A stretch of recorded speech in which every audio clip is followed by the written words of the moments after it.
Fue rechazado y humillado cuando se negó a ocupar el asiento de primera clase que había pagado, y solo 10 minutos más tarde, el mismo piloto que ignoró su presencia sería despedido públicamente por ese mismo pasajero. Lo que ocurrió durante este vuelo no solo cambiaría para siempre a los que iban a bordo, sino que haría tambalear a toda la aerolínea. Antes de comenzar, cuéntanos en los comentarios desde qué país estás viendo esta historia. Y si te gustan relatos como este, no olvides compartir, darle like y seguirnos. Para más, esto es apenas el comienzo. El sol de la mañana rebotaba contra el fuselaje del vuelo 827 con destino a São Paulo, y entre los ejecutivos, en turistas y viajeros frecuentes que abordaban con prisa medida, uno de ellos destacaba no por su atuendo un traje gris oscuro perfectamente planchado, una maleta de cuero genuino y un pasaporte con sellos de medio mundo, sino por el aire casi invisible de autoridad que parecía envolverlo como una segunda piel. Y aunque él no buscaba atención, la atención siempre lo encontraba, aunque no siempre del modo que uno esperaría. Se llamaba Elijah Rohn, y era conocido en los círculos financieros globales como uno de los CEOs más enigmáticos, el tipo de mente brillante que podía doblar el destino de una empresa con una sola reunión silenciosa, y sin embargo, al ingresar en la cabina de primera clase, donde su asiento 2A lo esperaba, fue interceptado por una sonrisa rígida y prepotente sostenida por un uniforme azul marino con charreteras, una sonrisa que le pertenecía al piloto mismo, sí. El piloto, que en ese momento estaba terminando una inspección visual de la cabina y que, al posar la mirada sobre Elijah, frunció ligeramente el ceño, como si hubiera detectado un error de sistema que necesitaba corregir de inmediato. «Disculpe, caballero», dijo el piloto, cuya placa lo identificaba como C. Masterton, con un tono que intentaba sonar amable pero rebosaba condescendencia. «Los asientos de primera clase están completos. Quizás se ha equivocado de cabina». Elijah, que llevaba casi 3 décadas lidiando con ese tipo de microexpresiones disfrazadas de protocolo, simplemente sacó su pase de abordar con lentitud calculada, lo sostuvo a la altura del rostro del piloto, y respondió con voz tan serena como cortante: «Tengo reservado el 2A desde hace 6 semanas, y si no me equivoco, su trabajo está en la cabina de mando, no en la asignación de asientos». Por un segundo, el piloto pareció desconcertado, y detrás de su incomodidad se adivinaba algo más profundo, tal vez una mezcla de prejuicio no resuelto, o simplemente la arrogancia de alguien no acostumbrado a ser cuestionado.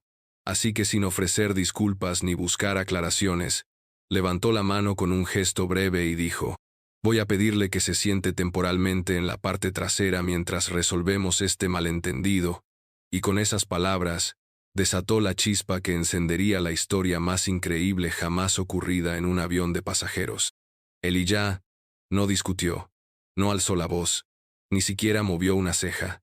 Tomó su maleta, giró lentamente, y caminó hacia la sección de clase económica, mientras varios pasajeros lo observaban sin entender del todo lo que acababan de presenciar, y aunque su cuerpo se desplazaba hacia la parte trasera del avión, su mente ya estaba varios pasos adelante, analizando, previendo, calculando las variables de una situación que pronto pasaría de absurda a peligrosa, porque lo que ni el piloto, ni los asistentes de vuelo, ni los pasajeros sabían, era que Elijah no solo era CEO de una multinacional tecnológica, sino que también tenía horas de vuelo registradas, entrenamiento militar avanzado y una conexión directa con la junta directiva de la aerolínea, una conexión que en exactamente 10 minutos cambiaría el rumbo del vuelo, literalmente.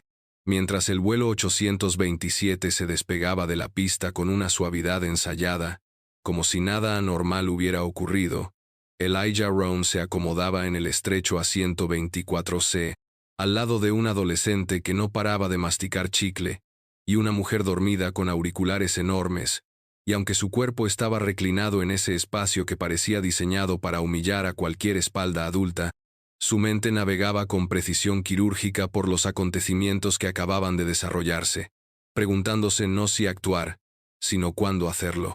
A su alrededor, la cabina de clase económica vibraba con la energía usual de un vuelo matutino.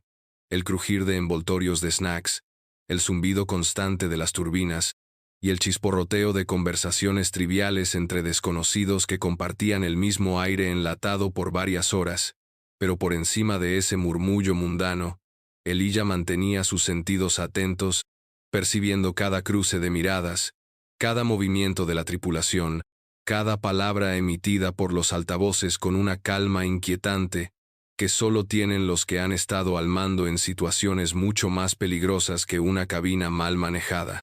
Mientras tanto, en la primera clase, el capitán Masterton se acomodaba en su asiento de piloto con una sonrisa de satisfacción no disimulada, convencido de haber evitado lo que él describiría más tarde como una interferencia innecesaria en la experiencia premium, sin saber que esa frase quedaría registrada en el informe oficial como una muestra de prejuicio institucional. Junto a él, el primer oficial encendía los sistemas de navegación automática y lanzaba una mirada incómoda, como si algo en su interior supiera que ese vuelo estaba destinado a desviarse, aunque no por tormentas ni fallas técnicas, sino por algo mucho más humano. De regreso en la clase económica, Elijah sacó su móvil, que aún tenía señal por estar conectado al sistema interno de red, y escribió un mensaje breve, sin emociones ni adornos, dirigido directamente al presidente del consejo de la aerolínea, un hombre que no solo lo conocía, sino que lo temía.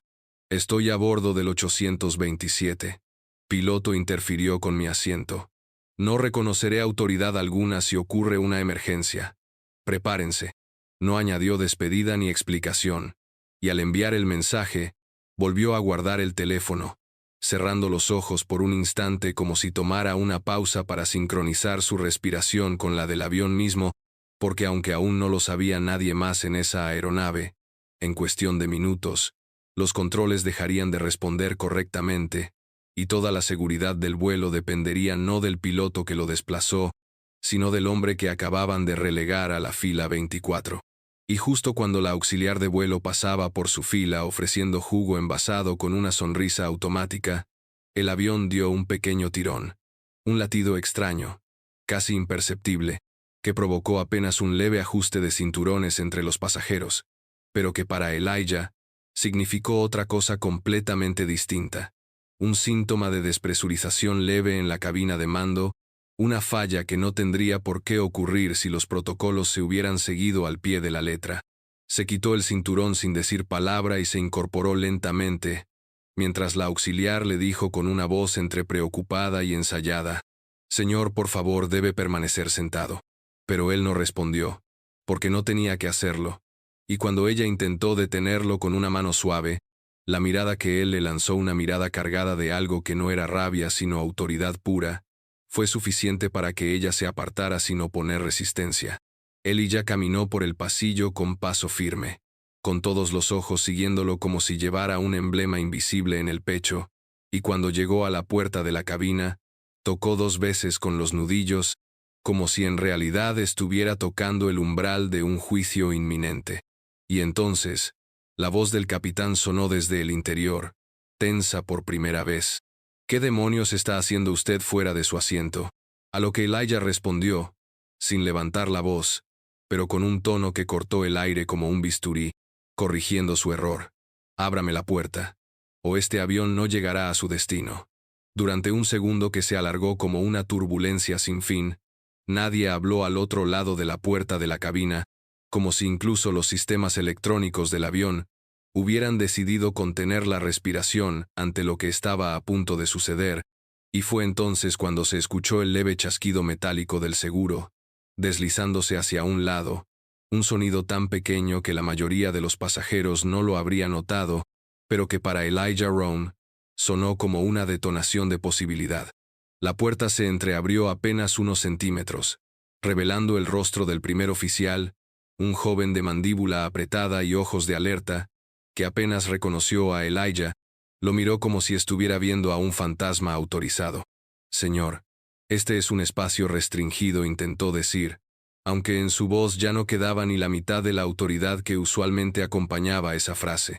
«Y usted está a segundos de enfrentar una pérdida total del sistema de navegación», le interrumpió Elijah con esa calma que, en vez de tranquilizar, hacía que todo pareciera más urgente. La presión diferencial en la cabina se está acumulando mal por una recalibración fallida del motor auxiliar, y el piloto al mando no ha notado nada porque está revisando el menú del desayuno en lugar de los indicadores. El primer oficial parpadeó, confundido, y luego giró la cabeza apenas para confirmar en las pantallas lo que Elijah acababa de describir con una precisión que no debería poseer ningún pasajero común. Pero ahí estaba, una alerta parpadeante, apenas visible, que el capitán había minimizado como si se tratara de una notificación molesta. ¿Quién es usted exactamente?, preguntó finalmente, con la sospecha deslizándose en su tono como una gota fría por la espalda. Elijah dio un paso adelante, cruzando el umbral sin esperar permiso, y con un gesto lento sacó una tarjeta negra con letras doradas que relucían bajo la tenue luz del panel de instrumentos. Elijah Rohn dijo sin necesidad de presentaciones. CEO de Rohn Aerodynamics, ingeniero jefe del sistema de control de navegación de esta aeronave, y si me lo permiten, el único en este avión con las horas de simulador suficientes para aterrizarlo con sus vidas intactas. El capitán Masterton, que hasta ese momento se había limitado a mirar a través del parabrisas como si pudiera ignorar lo que ocurría a medio metro detrás de él, giró lentamente con una mezcla de incredulidad y furia contenida. Pero cuando vio la tarjeta que solo se entrega a ejecutivos con acceso total a los protocolos de seguridad de la aerolínea, su mandíbula se tensó de una forma que no dejaba espacio para el debate. Usted no tiene autoridad sobre este vuelo, espetó, pero su voz sonó hueca, como un tambor sin piel. Elijah lo miró sin pestañear, y durante un momento, lo único que se escuchó fue el zumbido eléctrico del sistema de navegación y el lejano murmullo de los pasajeros ajenos al cambio tectónico que estaba ocurriendo justo sobre sus cabezas. No tenía intención de interferir, dijo Elijah finalmente, bajando la voz como quien entrega un veredicto. Pero usted me forzó a actuar. Este avión está a 14 minutos de ingresar a una zona de turbulencia severa que el sistema aún no ha actualizado debido a una desconexión parcial del radar secundario. Usted no solo no lo ha detectado, sino que además me retiró de primera clase como si mi presencia aquí fuera una amenaza. El primer oficial, ahora con la frente cubierta de un sudor frío, asintió lentamente mientras revisaba el sistema y confirmaba cada palabra, cada predicción, cada número. El capitán intentó hablar, pero ya no había palabras que sirvieran, así que Elijah se sentó en el asiento auxiliar, ajustó los auriculares, encendió el panel de copiloto y dijo con la tranquilidad de quien sabe exactamente lo que hace: «Tomen nota, caballeros. Hora marcada, 10:43. Yo tomo el mando». Mientras el capitán Masterton permanecía en su asiento, rígido como una estatua sin propósito, observando de reojo cómo Elijah ajustaba con movimientos expertos los interruptores del sistema de compensación barométrica, el ambiente en la cabina de mando se volvió denso, cargado no solo por el inminente riesgo que aún latía en los sistemas del avión, sino también por esa tensión intangible que solo nace cuando se derrumba una jerarquía construida sobre apariencias y no sobre competencia real. Afuera, más allá del vidrio grueso y curvo de la cabina, las nubes comenzaban a formarse como puños cerrados de vapor grisáceo, señalando la llegada del frente atmosférico, que Elijah había anticipado con exactitud quirúrgica, y fue entonces cuando el primer oficial, que hasta ahora se había movido como una sombra obediente al lado de Masterton, inclinó su silla hacia Elijah con una mezcla de respeto, miedo y alivio, como si acabara de cruzar una línea que no tenía retorno. «¿Cuál es el protocolo?», preguntó en voz baja, como si pedir ayuda fuera algo que aún le costara digerir. Elijah no lo miró al principio. Sus ojos seguían atentos al indicador de variación de altitud y a los niveles de combustible que, curiosamente, mostraban un desequilibrio menor en el tanque izquierdo, pero finalmente asintió con la cabeza, sin necesidad de levantar la voz, porque ahora, en esa cabina, él era el único que hablaba con peso propio. «Desviamos 5 grados al este», ordenó con calma. «Mantenemos a 30.000 pies durante 3 minutos. Luego descendemos 1.500 para evitar la línea frontal de cúmulos. No hay margen para improvisar, y no toleraré otra decisión tomada por orgullo». El primer oficial obedeció al instante, sus dedos temblorosos pero precisos activando la navegación manual, mientras el capitán Masterton los observaba en silencio, derrotado no por un error mecánico, sino por su propia arrogancia que ahora le pesaba más que cualquier turbulencia. En la cabina de pasajeros, nadie sabía aún lo que ocurría exactamente, pero los murmullos comenzaron a extenderse como ondas de presión. La sobrecargo de clase ejecutiva había sido llamada a la parte delantera sin explicación, el sistema de entretenimiento fue interrumpido brevemente, y algunos pasajeros notaron que uno de los pilotos había dejado su asiento, una señal que rara vez era buena. Y mientras el avión viraba sutilmente en el aire, un cambio casi imperceptible para los no entrenados, pero cargado de intención para quien supiera leer los cielos, Elijah cerró los ojos por un breve instante, como si al alinearse con la nueva ruta, también ajustara algo dentro de sí mismo, porque no era la primera vez que lo subestimaban, ni sería la última, pero esta vez había llegado el momento de devolver con precisión lo que la altitud no siempre puede otorgar: justicia. El sistema de radio interno crepitó, y la voz de Elijah, serena y firme, apareció por primera vez en el canal general, interrumpiendo cualquier suposición que los pasajeros pudieran tener. Damas y caballeros, les habla Elijah Rohn, copresidente ejecutivo de Rohn Aerodynamics y actual comandante en funciones de este vuelo. No hay motivo de alarma. El vuelo está bajo control y procederemos a realizar un aterrizaje anticipado por razones de seguridad operativa. Agradecemos su cooperación y les pedimos que mantengan la calma mientras el equipo de cabina les informa los pasos a seguir. Una pausa, breve, suficiente para que en la clase económica una señora soltara su vaso de plástico, y en la primera clase un ejecutivo tragara saliva como si acabara de leer un contrato que lo comprometía sin saberlo. Y entonces, la última frase. Por cierto, el capitán titular ha sido relevado de sus funciones. La decisión es efectiva, inmediata y permanente. El silencio que siguió al anuncio no fue el tipo de silencio habitual que se forma cuando los pasajeros se acomodan para dormir o cuando el avión atraviesa una zona tranquila del cielo. No. Este fue un silencio denso, palpitante, cargado de preguntas que nadie se atrevía a formular en voz alta. Una pausa colectiva, donde cada respiración se volvía sospechosa, cada movimiento parecía una transgresión, y cada mirada se dirigía hacia el frente del avión con una mezcla de asombro, confusión y una incipiente sensación de justicia.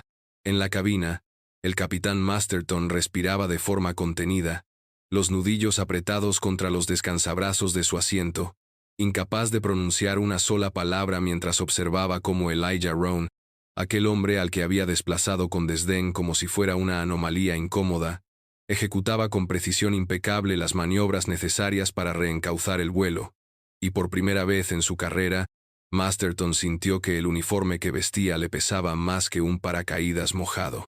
¿Tiene alguna objeción que presentar?, preguntó Elijah, sin girarse, manteniendo la vista en los indicadores y el sistema de aproximación, pero con un tono que no necesitaba ser alto para imponerse. Masterton tragó saliva, pero no respondió, porque sabía que cualquier palabra que dijera no solo sería inútil, sino que quedaría grabada, posiblemente utilizada en su contra en la inminente auditoría que lo esperaba al aterrizar. Sabía también que cada segundo que Elijah permaneciera al mando era un segundo que restaba a su ya debilitado estatus, y que ese hombre al que había tratado como una amenaza simbólica era, en realidad, la única autoridad real a bordo. Desde el sistema interno, los tripulantes comenzaban a movilizarse siguiendo las nuevas instrucciones. Los pasajeros de primera clase eran informados de que se realizaría una escala de seguridad en Panamá, lo que provocó una oleada de susurros, algunos tensos, otros con cierta nota de morbo, porque el rumor de que el pasajero de clase económica tomó el control del avión ya había empezado a circular como electricidad descontrolada. Mientras tanto, en el sistema de comunicaciones satelitales de la aeronave, una notificación se transmitía encriptada: relevo de comando en vuelo 827 aprobado por Junta Ejecutiva. Activación de protocolo Delta 9. Notificar a autoridades aeroportuarias. Elijah no sonrió, pero sus dedos temblaron ligeramente por primera vez, no de nerviosismo, sino de algo que era casi tristeza. Había pasado años construyendo aviones que otros pilotarían, en años desarrollando sistemas que salvarían vidas que nunca conocería. Y sin embargo, aquí estaba, obligado a tomar el control no por deseo, sino por la negligencia de un hombre que prefería proteger su ego antes que a sus pasajeros. «Estamos a 8 minutos del punto de descenso», dijo Elijah, esta vez al primer oficial, que asentía con una rapidez casi reverencial, como quien sabe que está aprendiendo en tiempo real de alguien que está muy por encima de cualquier manual de vuelo. Y fue entonces, en ese momento de transición entre cielo y tierra, cuando Elijah volvió a hablar, esta vez dirigiéndose a Masterton directamente, sin rabia, sin dramatismo, solo con la precisión de quien dice una verdad inevitable. «Capitán, al momento del aterrizaje, se presentará a la autoridad aeroportuaria en la puerta 2B. No volverá a operar ninguna aeronave de esta línea. Su licencia será suspendida hasta nuevo aviso, y su conducta será auditada por el Consejo Directivo de la aerolínea, del cual, como usted bien sabe, ahora yo soy vicepresidente». Masterton no dijo nada, porque no quedaba nada que pudiera decir. Y mientras la Tierra comenzaba a acercarse por debajo de las nubes, el avión seguía su descenso, no solo hacia una pista de aterrizaje, sino hacia un punto de inflexión que quedaría escrito no en los libros de aeronáutica, sino en las memorias de todos los presentes como el día en que un hombre, tratado como invisible, no solo tomó el mando del avión, sino que desmanteló a un imperio de arrogancia desde dentro, sin levantar la voz.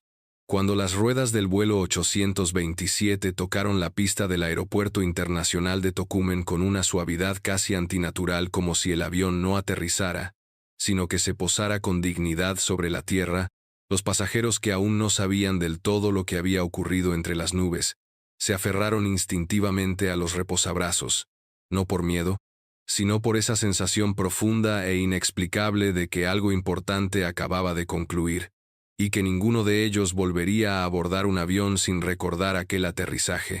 Elijah Roane apagó el piloto automático y mantuvo el control manual hasta los últimos metros, guiando el avión con una concentración que no dejaba espacio para la emoción, pero apenas estacionó frente a la terminal asignada y activó los frenos de emergencia, respiró profundamente, cerró los ojos por una fracción de segundo, y entonces giró hacia el primer oficial, que lo miraba como se mira a alguien que ha salvado la vida de todos sin alardes, solo con la fuerza del conocimiento, la templanza y la justicia.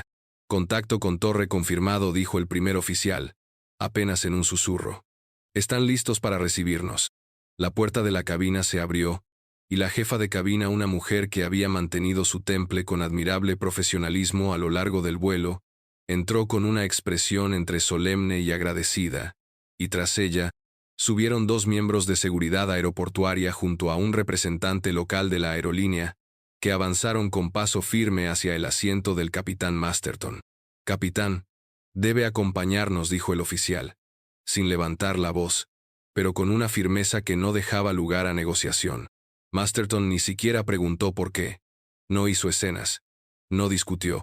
Solo se levantó lentamente y salió de la cabina escoltado entre susurros helados y miradas que evitaban el contacto directo, como si su caída hubiera liberado un tipo de gravedad distinta en el avión.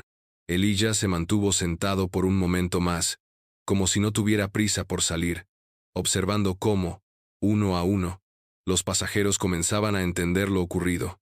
Algunos se quedaban inmóviles, intentando juntar las piezas de una historia que sabían que contarían más tarde en cenas, en entrevistas, en redes sociales.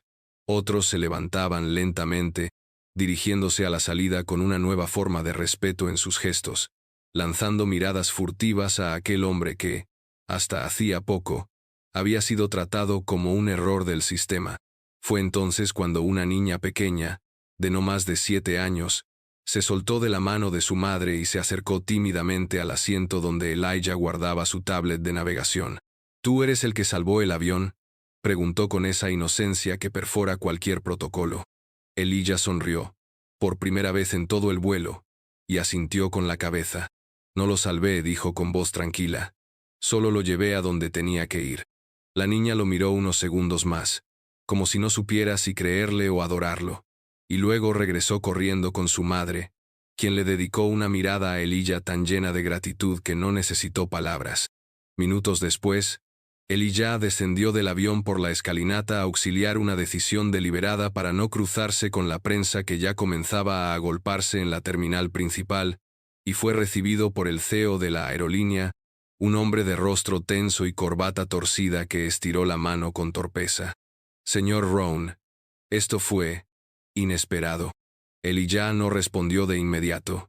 Se limitó a mirar al CEO por un largo segundo, luego a los técnicos que inspeccionaban el avión, y finalmente al cielo, aún cargado de nubes como un telón que recién se cierra. Lo que fue inesperado, respondió al fin, es que haya tenido que pasar esto para que entiendan que el verdadero liderazgo no se compra con medallas ni se presume con charreteras. Se demuestra cuando la altitud te obliga a decidir si vas a actuar o simplemente mirar cómo todo cae. El CEO tragó saliva, bajó ligeramente la cabeza y murmuró algo que sonó a «gracias». Elijah no se quedó a dar entrevistas, ni aceptó invitaciones a conferencias, ni publicó nada en sus redes. Simplemente caminó hacia el coche negro que ya lo esperaba, se subió sin mirar atrás y desapareció entre los hangares como una sombra elegante que había venido a restablecer el orden y ahora se desvanecía, dejando tras de sí una historia que se contaría una y otra vez con asombro, con respeto, y con una frase que resonaría mucho después de que el avión tocara tierra. Ese hombre no solo aterrizó el avión, aterrizó la verdad.